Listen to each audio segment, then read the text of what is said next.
What's up, founders, and welcome back to the InDemand podcast, where we talk all about how to reach your very first 1 million in ARR.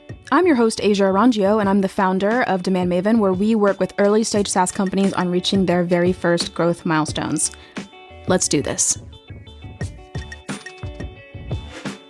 All right, everyone, welcome back to another episode of the InDemand podcast. If you've been listening to me for a while, or if you already know me as a person, wow, it's been a minute since I have recorded an episode. However, for those who are new to the podcast, just as a really quick refresher and reminder, hi, my name is Asia Orangio. I'm the CEO and founder of DemandMaven, and I'm going to be your host for this podcast, the InDemand podcast. And if you're new here, just again, quick refresher, we are really here to discuss what it takes to build businesses that are in demand and stay in demand. Yes, we're going to talk about marketing. We are also going to talk about growth, but we also talk about leadership and strategy. And for this upcoming season, I really want to focus on a few different areas of interest. The first is thinking about being and becoming a better CEO. And then, of course, we are going to talk about marketing, but we're actually going to take a different spin on marketing. We're going to approach it a little bit differently than we have in the past. We're actually going to talk about more of the softer skills of marketing. So how do you build and manage a team? What are your options? And how do you actually lead? What does leadership look like from a marketing perspective? And with that, we're just going to dive right in. I have been on this journey lately. And it's a journey that I have been wanting to take other founders on. And it's one that I have been a part of, but I've also, of course, my work involves working with other founders and CEOs. And it's something that I've noticed when it comes to our projects and when our projects go extremely well and when our projects seem like there's something missing, like there's some kind of missing element to potentially not necessarily how successful the project is as much as just how well does it land or translate. And what we've noticed is there's a common denominator, there's a common thread. The projects that have a founder that is in the process of transitioning to more of a CEO role or is already a very strong CEO, they always get the most value out of the work that we do. And part of that, I think, has to do with their ability to think strategically. But the other part of it has to do with how the CEO sits in the organization. And this transition from going from founder to CEO is something that I want to talk about today. We're going to cover what the role of the CEO is, how different founders define it. We're also going to talk about why you should care, and then ultimately, why does this transition matter? What does it really mean to go from founder to CEO? But first, let's start with a few definitions. So I took to Twitter and I said, okay, I'm really curious. What does CEO mean to you? What does that role mean to you? And I got a few really interesting responses. The first was from Rand Fishkin, CEO of SparkToro. He said, make great decisions. And I could not agree more. CEO, when I think about my own personal transition to CEO, my day is filled with decisions. My day is also filled with creating frameworks to help other people make decisions. But decision-making, it easily takes up tons of my time and my energy. And I'm actually at a place now where I'm starting to see patterns in these decisions. And I'm starting to think about, okay, what are the frameworks that can help other people make decisions so I don't have to do it as much? But totally agree with Rand here. Craig Bradford, COO of Search Pilot, said therapist, upon which we both lolled and cried. Also true. Jeff Perkins, CEO of Park Mobile, previously CMO, which I think is really interesting. Jeff made a very interesting transition from CMO to CEO. But Jeff said being the coach for the team and getting the best out of your players. Again, could not agree more. Jimmy Mackin, CEO of Curator, said vision, strategy, people, resources, and culture. This is a very holistic sense of what a CEO does.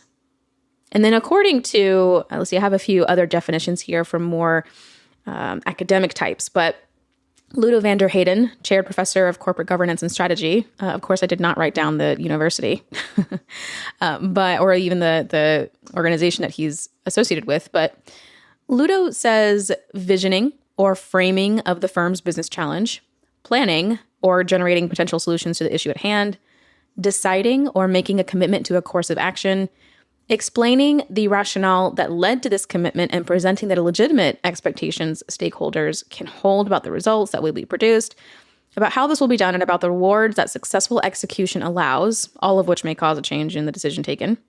Executing, where all energies are devoted to the execution of the decisions until results are realized, and which concludes with the distribution of rewards. And finally, evaluating, where one evaluates both the processes followed in generating a vision, and the outcomes thus obtained and the rewards shared with the search for errors that may have occurred and for corrections and adaptations that need to be made for errors not to be repeated in the future.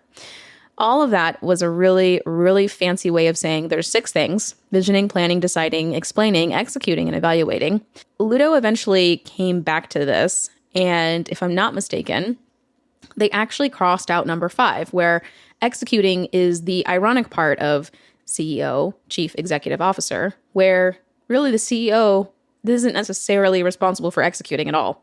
And I dare say they probably shouldn't be executing. They should really be focused on the other 5 things. And then finally, we have one of my favorite definitions by A.G. Lafley, who says, I think it comes down to 4 fundamental tasks drawn from Peter Drucker's observations. 1, defining and interpreting the meaningful outside. 2, answering time and again the 2-part question, what business are we in and what business are we not in? 3, balancing sufficient yield in the present with necessary investment in the future. And 4, shaping the values and standards of the organization. So here's the thing about all of these definitions. They are all correct. Pretty much every single one of them is correct. And some are more correct in certain contexts. All of these definitions are great. Even the ones that I got from Twitter and also the more academic ones. I think they're all incredibly true, but they're also incredibly relevant. Even if you are a SaaS company, a startup, and also even if you are funded or bootstrapped. There's tons of wisdom locked away in these definitions and the books that they've been sourced from, the podcasts, the articles, all of the chief focused content. And this is something that I, in particular, have been studying for years. As my business grows, I am learning how to be a better CEO every day, every week, every month, every quarter, every year.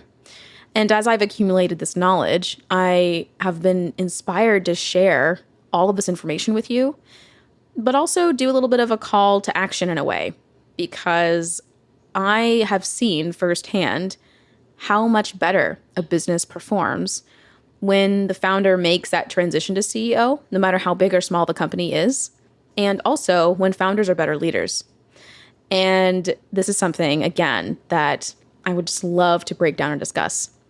So we covered what the definitions are. Why should you care? Especially if you're bootstrapped. If you're a bootstrapped SaaS founder, startup founder, whichever kind of founder. Even more so, I would say, if you're funded. I find that CEOs that are really great CEOs, that are also VC funded, they tend to have a better time managing and navigating their boards. They also tend to have a better time finding and sourcing funding. But even if you're bootstrapped and you don't necessarily have a board to contend with, and you don't necessarily need to go and get funding, why should you care about being a better CEO? There's a few reasons that I've been able to identify. But these are also reasons that we've seen and observed in other companies outside of our own and outside of our client work. Being a better CEO means building better businesses, period. That's not to say that if you never make this transition that you can't build a great business. Of course you can. We've seen tons of businesses grow where questionable leadership. And we've seen that. But from what I've been able to observe, founders that really start to take themselves seriously as CEOs, and maybe not, too seriously, but a little bit more seriously. We're looking for a margin here. what we are able to see is that they are actually able to build just better, more effective, efficient businesses. They're able to build more resilient businesses because they are able to take a step outside of their world and look at it as objectively as possible. This means that they're able to help make better decisions in addition to making better investments in their key areas for not only growth, but also resiliency and managing risk in that way. We also see time and time again that great CEOs are able to build far more effective teams. The same resources, the same set or group of people perform better when there is a great CEO behind them. And also, I would argue too, that being a better CEO means you can actually also become a better marketer. For those technical founders out there, especially the technical bootstrapped founders, even by making the transition and by expanding yourself personally on a personal development level and expanding your mindset from founder to CEO, even if you have no one on your team, even just thinking of yourself as CEO of your own life, this alone can also help you be a better marketer. Being a better marketer really just means you have a better sense of psychology and awareness about your target audience, on top of having a really good understanding of the landscape that's available to you. Great marketers know what channels, programs, and practices are going to be great fits for whoever it is that they're targeting. And they also have a very deep sense of awareness and understanding of the target customer at the end of the day, all the way down to their psychology, how they make decisions, how they think about things, and also what's blocking them from achieving success, in addition to what's pulling them towards the product or towards the solution, whatever it is. And believe it or not, by leveling up and expanding that sense of CEO-ness, whatever that looks like for you, expanding that sense of awareness will naturally help you become a better marketer as well. You'll be able to better understand the strategic side of this. You'll also be able to better strategize in general, whether it's for marketing, whether it's for product, whether it's for even engineering. And that's why I think that this transition is so critical. But not every founder makes this transition, which is also really interesting. Not every founder makes this transition. Some founders get to a place to where they never transition over into CEO. They get to a certain size in the business, and then they realize, oh crap, I have all this stuff. Like there's not only is there chaos, but it's almost like defined chaos, but it's bursting at the seams. And you might get in a place where you kind of realize, what did I miss? What happened? And a lot of the times we can kind of come back to say, well, what got you here isn't going to get you there based on your goals. So one of the things that I see, at least, is we just didn't make that transition over to CEO. And it's something I want to encourage, but only, of course, if that is within in your goal set, if that's in alignment with you. If it's not in alignment with you, if you want to be a founder and you are a founder and you never want to think of yourself as CEO, that's totally fine. CEO is one of those titles too, where I think it triggers a lot of different things for different people.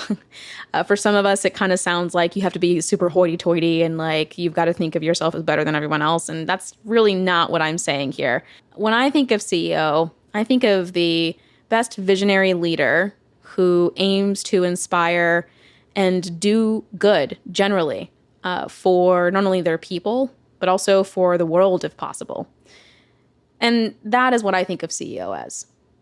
But I also think of CEO as someone who is strategic, is visionary, is able to decide as soundly as they possibly can. They have a certain appetite for risk, but for the most part, they are willing and capable of balancing the types of risk that they take on.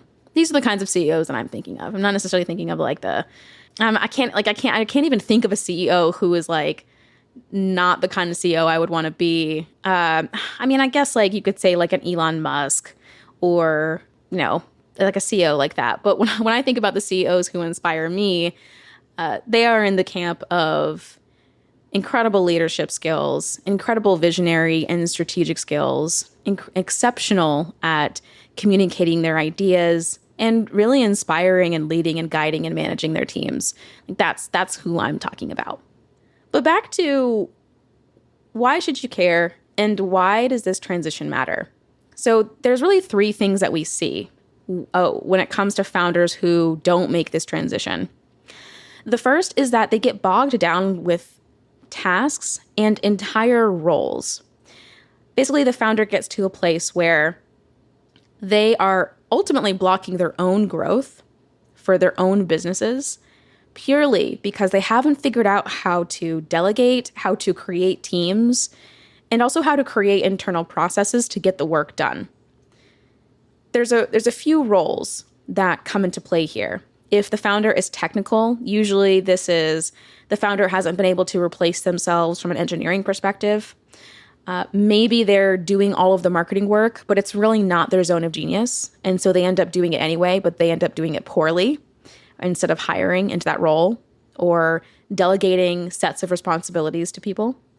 We also see this from an operational perspective as well. There's not really an internal rhythm that happens for the company where it's really clear what is getting worked on, who is working on it, and when is it going to get done. On top of that, there's blocking and tackling problems that arise, issues that arise. And then there's another layer of deciding, how do we make decisions here at the company and how does work move? This is kind of the operational side of leading and managing and guiding a team. But when we see the founder miss the transition into CEO, they end up taking it all on their own a lot of the times, or they end up taking on the wrong roles that don't really fit their zone of genius. And because of that, they get bogged down with it. And either they figure out how to do it better, they learn that particular role or set of responsibilities, and they end up delegating it later and managing it effectively. Or, which is what we more often see, they get frustrated with it.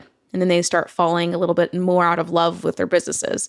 But it means that they end up compromising in other ways because the energy that they're putting in this one place that's not really their thing, and they don't want it to be their thing, and it really shouldn't be their thing, it ends up leaching in other places. And we've seen this dozens of times. Not to say that this is necessarily a bad thing. Of course, it's a lesson to be learned. But really what we're encouraging founders here who are in this bucket is if you're feeling that frustration of doing it all, of not having any other folks on the team, but at the same exact time feeling like you almost can't stretch to hire someone, it might be time to think about your own personal transition into CEO. So how do you become a CEO? How do you get into a role where you are primarily inspiring, leading, and managing? If, of course, that is what is in alignment with you. Now, if making that transition does not sound fun, if you're like, I don't want to be CEO either, then never mind. You can totally skip this one. But if that does sound appealing to you, what I would recommend is taking a step back and being as objective as you possibly can, which is hard. Don't get me wrong, not easy. But being as objective as you possibly can and just thinking about where are you getting stuck and where are you blocking the growth of your business just purely by you having too much on your plate and certain things not getting enough attention. Because that's definitely an area, thinking about roles and crafting and designing and building teams that move and actually do execution, that is really the job of the CEO. So if you're in that bucket and if putting on your CEO hat is in alignment with you, then I would love to invite you to take a moment to just think about that for a second. Okay, the next thing, why this transition also matters. Another thing that we see is that it does get harder for founders to see problems and challenges and issues in the organization as objectively as possible.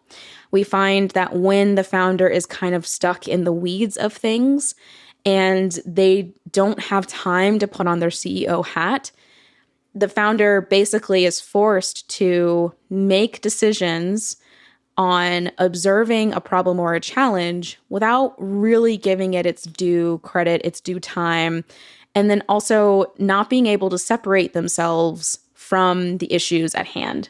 Oftentimes because they may be the ones actually incurring it themselves, or it's because they are working on something adjacent to it and it's just hard to mentally and emotionally separate from whatever that is. Whenever we see this, usually it's just a sign that the founder, again, they probably have too much on their plate, and it's impacting how they are actually seeing the issues and challenges and problems in the business. And not just seeing them, but seeing them objectively, which is the key word here. It's probably, there's probably no challenge or issue with actually seeing problems, but being able to see the truth of it is really the key here. A lot of the times we see issues and problems and challenges in our organizations and our businesses and how we work and how we function, but we're not always getting down to the bottom of it in the most objective way possible. We might have a hunch, we might have an idea about it, but it's almost like it's too hard for us to actually separate ourselves. I've actually experienced this personally within my own business several times, where I was almost too close to something to be able to actually see the problem or the challenge for what it objectively was. And it was just because I was the one who was basically doing it. Like, I was the one who was in it. And it wasn't until that thing ended, or it wasn't until that project closed, where I realized, oh my gosh, that's what the problem was. And after talking about it with my team and getting their perspective, that's kind of when I started to see things as a little bit more objective of, oh, I see. Okay, like, yes, like that was part of my experience. However, it seems like the problem was actually this. And this is the real issue to solve. This is the importance of, again, putting that CEO hat on and taking a step back and looking at any challenges or issues. But it's really hard to do that when you are kind of in the weeds, executing and doing all of the time.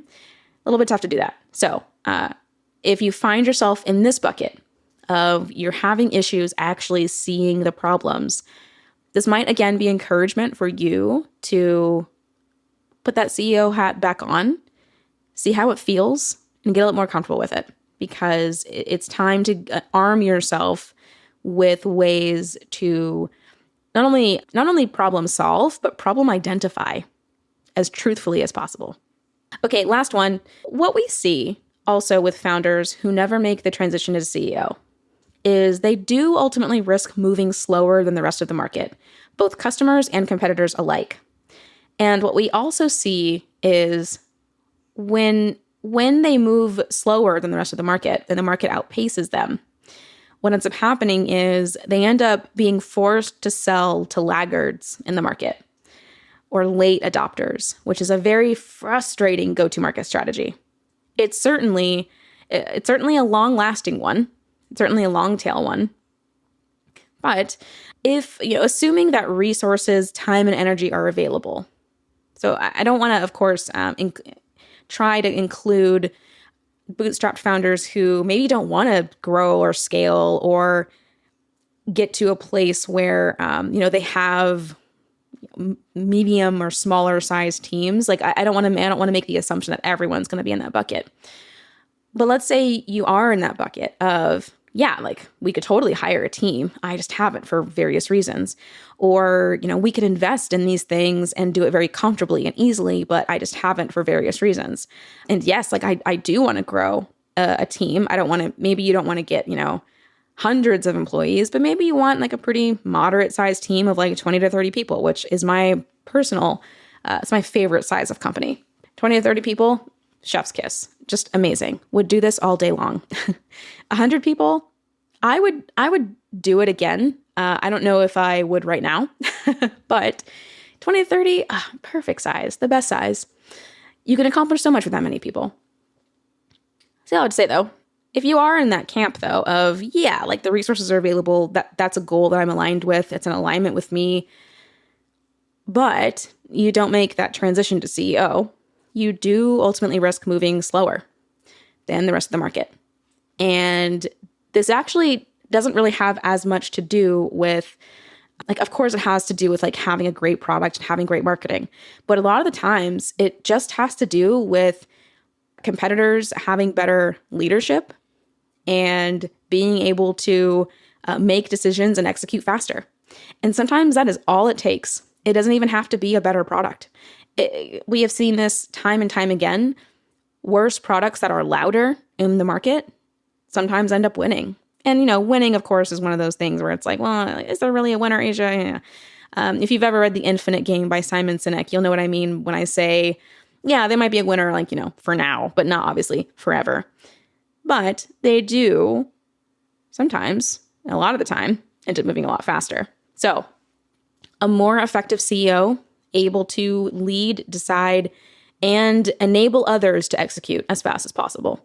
And that is the power of being a great CEO, or at least a better one. It's okay if you're not, the best one ever, whatever that means. But to be a better CEO, I think that is definitely an investment worth making. And on top of that, you deserve it. Of course, you deserve to invest in yourself, to be a better person, to be a better leader, and to inspire yourself while also inspiring others. That's at least what I've learned in this process. All right, that's what I've got for you today. So big, high-level thinking, right? Let's think about how you move through space and time as a better leader. And what does it feel like to put the CEO hat on for yourself? And if you don't like the term CEO, that's okay. You can change it to whatever you want it to be. It could be Chief Creative Officer, or Chief Inspiration Officer, Chief Visionary Officer, whatever you want. But what does it feel like for you to put the CEO hat on? And do you like that feeling? Is that an identity that you like? Is that a role that you like? What do you like about it? What don't you like about it? And how can you do more of it? And where do you get stuck? Y'all know where to find me on Twitter at Asia Orangio nowadays. Used to be Asia Matos, but marriage and name changes and stuff. But you know where to find me on Twitter at Asia Orangio. If you ever have any questions, ideas, responses, I want to hear them. Also, very quick shout out to basically everyone who has been bugging me and asking me and filling my inbox and my DMs, asking me about this podcast and when it was coming back. I, to be honest with you, had no idea that the podcast was it held such a special place in people's hearts. And it was something that people loved. Had no clue, because y'all be quiet sometimes. But, it's just so helpful to know that these episodes, this podcast, that it is helping, that you find it valuable, that you think it's interesting.